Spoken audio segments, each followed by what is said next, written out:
अस्सलामुअलैकुम everyone. You all are fit and fine. मैं उम्मीद करता हूं कि आप बिल्कुल ठीक ठाक होंगे और फिट एंड फाइन होंगे।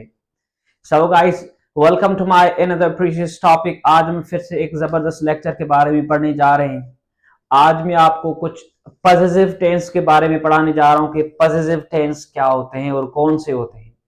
यहाँ पर जैसे मैंने लिखा है कि use of have, has, use of had और यूज ऑफ शैल हैव और will have.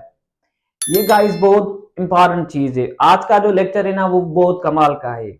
Basic English language, basic learners के लिए और एडवांस इंग्लिश लर्नर्स के लिए भी ये वीडियो इंपॉर्टेंट है।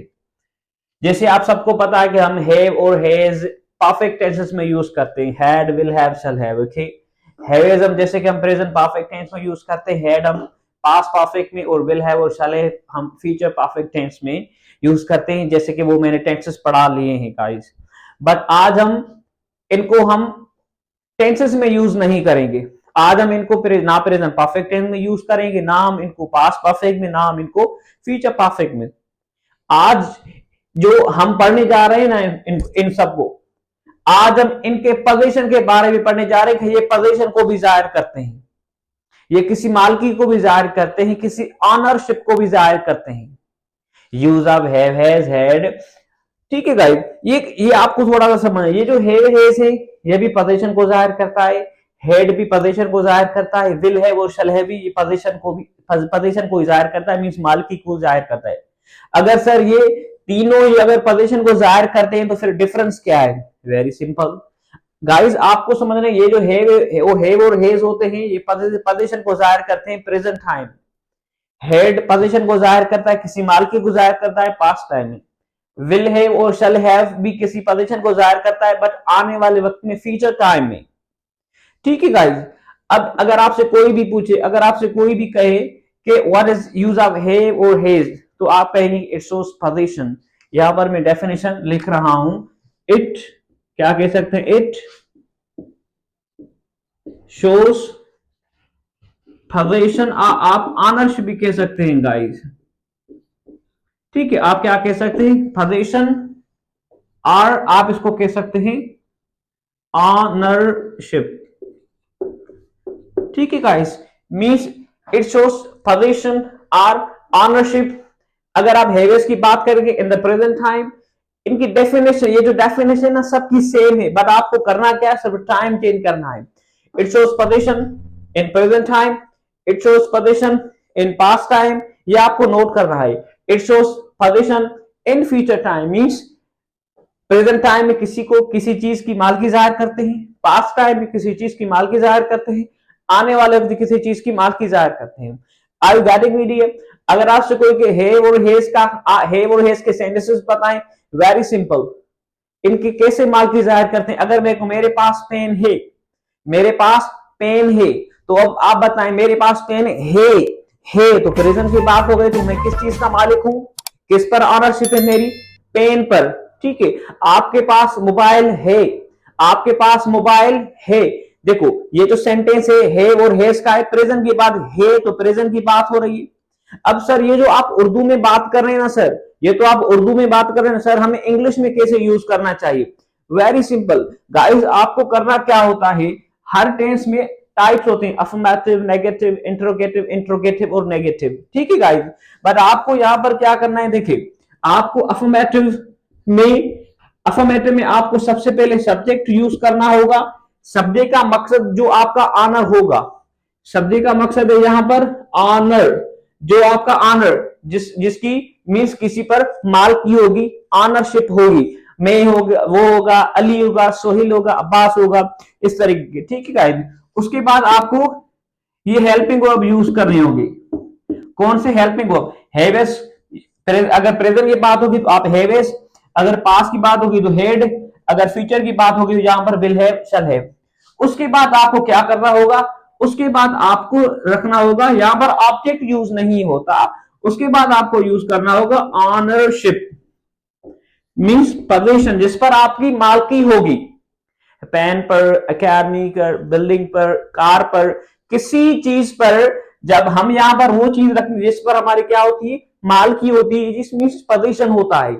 ठीक है, अगर आपसे कोई कहे कि मेरे पास कार है, मेरे पास कार है, तो सबसे पहले आपको क्या रखना है, ऑनर। ऑनर कौन है, मैं, तो हम क्या कहेंगे, आई।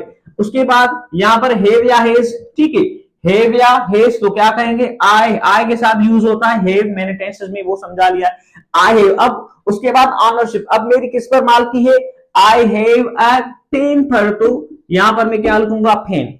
आई have a pen, I have a pen, ठीक है गाइस। उसके बाद अगर मैं कहूंगा आपके पास कार है, अब देखो सबसे पहले क्या यूज करना है, ऑनर। ऑनर कौन है, आप, तो आपको यहां पर, आपको इंग्लिश में क्या कहते हैं, यू। अब यूज यू के साथ हैव या हैज, वेरी सिंपल, यहां पर हम हैव ही रखेंगे, you have a car. You के sentences guys, is that clear. अब हम आते हैं हेड। हेड कहां पर use, very simple sir, it shows position in the past time, जैसे मैंने आपको बताया कि माजी में किसी चीज को चीज पर मालकी जाहिर करता है, ठीक है। इस तरीके के सेम ही होता है, सब्जेक्ट हेल्पिंग हुआ मींस आपको हेड, उसके बाद आपको क्या यूज करनी होगी, ऑनरशिप यूज करनी होगी। अगर मैं यहां पर क्या था, मेरे पास पेन थी, आपके जो हेड के सेंटेंसेस है ना, जब आप माजी, आपके पास कार थी है नहीं, थी, उनके पास बेंगलो था, बेंगलो था, तो जब हम पास की बात करें, जब हम पास की पोजीशन की बात करें, तो हम यूज करते हैं हेड, ठीक है गाइस। तो अगर मैं इसको ही हम बनाएंगे, ठीक है, हैव हैज इसका प्रेजेंट होता है, इसका पास्ट हेड होता है, और विल हैव शैल हैव इसका फ्यूचर होता है। मेरे पास पेन थी, तो आप क्या कहेंगे, आई हैड अ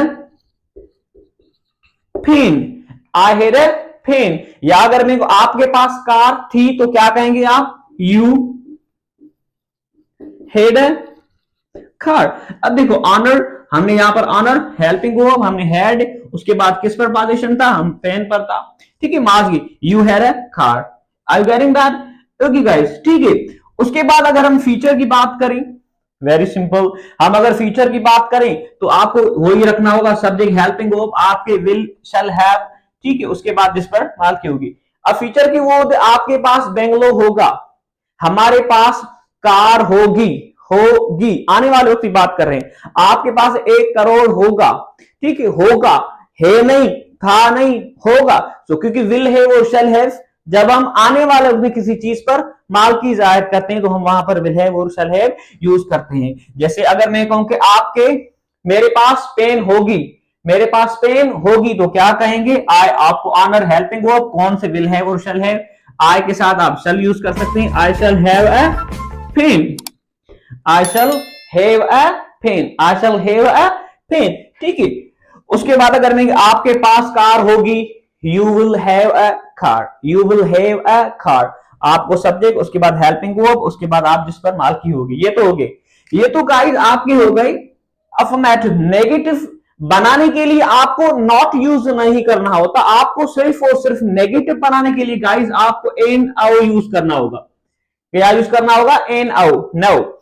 अगर मेरे पास, अगर आपसे कोई क्वेश्चन कह रहा है कि आपके पास पेन है, अगर आपके पास पेन नहीं है, तो क्या कहेंगे, मेरे पास पेन नहीं है, तो क्या कहेंगे, I have no a pen, I have no a pen, I have not a pen use नहीं होता गाइस, हैव और हैज के बाद नो यूज होता है। हाँ, जब आप यहां पर डू और डस कर सकते हैं, तो आप फिर आप वहां पर नॉट यूज करते हैं, जैसे I do not have a pen, she does not have a car. जब आप डू, यहां पर डू और डज अगर यूज करना चाहे तो कर सकते, जैसे मैंने आपको सेंटेंसेस बताए, subject do does plus not, उसके बाद आप हैव यूज करेंगे, उसके बाद जिस पर मालकी होती है वो यूज करेंगे, ठीक है जी। सो आई हैव नो पेन, मेरे पास पेन नहीं है। अब इंटेरोगेटिव, जब भी हम इंटेरोगेटिव बनाते हैं, आपको पता है, तो हम इन हेल्पिंग वर्ब को हमेशा स्टार्टिंग में रखते हैं, क्या मेरे पास पेन है, आप बार बार मुझसे क्यों मांग रहे हैं, अगर आपसे कोई बार बार कहता है ना कि क्या पेन है आपके पास, तो हम उसे कहते हैं कि क्या मेरे पास पेन है, तो क्या कहेंगे इंग्लिश में, हेल्पिंग वर्ब को आप स्टार्टिंग में have I a pen, question mark important होता है गाइस, ठीक है। ये आपका हो गया प्रेजेंट। ऐसे ही आप नेगेटिव में, अगर आप हेड के बारे में नेगेटिव यूज करेंगे, वेरी सिंपल, मेरे पास कार, मेरे पास कार नहीं थी, तो क्या कहें, I had no a pen, I had no a pen, ठीक है, मेरे पास पेन नहीं थी। I you getting that guys, ठीक है। उसके बाद क्या मेरे पास पेन थी, तो क्या कहें, had I a pen, question mark. क्या मेरे पास पेन नहीं थी, तो आप कह सकते हैं had I now a pen question mark. Are you getting that? ये आपके, उसके बाद आप ऐसे भी यहां पर कह सकते हैं क्या मेरे पास पेन नहीं है, have I now a pen question mark. Are you getting that guys? ये तो आपके हो गए, या ये प्रेजेंट के हो गए, हैव ये आपका हेड का हो गया, ये आपका है अफर्मेटिव, उसके बाद ये आपके negative, interrogative. Shall have will have को कैसे यूज करना है? वेरी सिंपल, अगर मैं आपको इनको, उम्मीद है आपने ये नोट कर लिए होंगे। ऐसे ही आपको करना क्या होगा, विल हैव और शैल हैव। अब मैं कुछ सेंटेंसेस यहां पर लिखूंगा, ठीक है गाइस, मैं यहां पर कुछ सेंटेंसेस लिखूंगा, उसके बाद मैं आपको मीन्स बताने जा रहा हूं। जैसे मैं अगर कहूं मेरे पास पेन होगी, तो जैसे मैंने जुमला लिखा था आई शैल हैव अ पेन, ठीक है। अब हम अगर किसी इसका, अगर आपसे कोई इसका नेगेटिव पता है तो क्या कहेंगे, आई शैल, देखिए आई शैल। हाँ, यहां पर आप नॉट भी यूज कर सकते हैं, नो भी यूज कर सकते हैं। अगर शैल के बाद आप यहां पर नेगेशन यूज करेंगे तो फिर आपको यहां पर नॉट यूज करना होगा, नो यूज नहीं करना होगा। ऐसे I shall not have a pen, मेरे पास पेन नहीं होगी, आप ऐसे भी। बट अगर आप नो यूज करना चाहते हैं तो आपको क्या करना होगा, विल हैव और शैल हैव, उसके बाद आप नॉट यूज कर सकते हैं। जैसे मेरे पास पेन नहीं होगी, I shall have no a pen. अब देखिए हमने नो भी यूज किया है, नॉट भी, दोनों करेक्ट है, दोनों ही आपके सही है। क्यों? आपको नो वहां पर यूज करना जब आप शैल हैव और विल हैव साथ में यूज करते हैं नेगेटिव में, उसके बाद आप नो। बट अगर आप चाह रहे हैं कि हम हैव को अलग यूज करना चाहते हैं, शैल को अलग यूज करना चाहते हैं, तो आपको बीच में नॉट यूज करनी हो, उसके बाद हैव यूज कर सकते हैं। Are you getting my point? Okay. Interrogative very simple, helping verb को आपको फिर से स्टार्टिंग में, क्या मेरे पास पेन होगी, तो क्या कहेंगे, shall I have a pen question mark. क्या मेरे पास पेन नहीं होगी, interrogative negative, shall I you can say not have a pen question mark, shall I not have a pen. ये हो गया आपका have has had will have shall have. मैं उम्मीद करता हूं कि गाइस आपने हैव हैज और had will have shall have को सही से समझा होगा। अगर कोई भी प्रॉब्लम हो, कोई भी प्रॉब्लम हो, कोई भी इश्यू, तो आप कमेंट में जरूर पूछ सकते हैं। Thank you so much for watching this video. अल्लाह हाफिज, टेक केयर।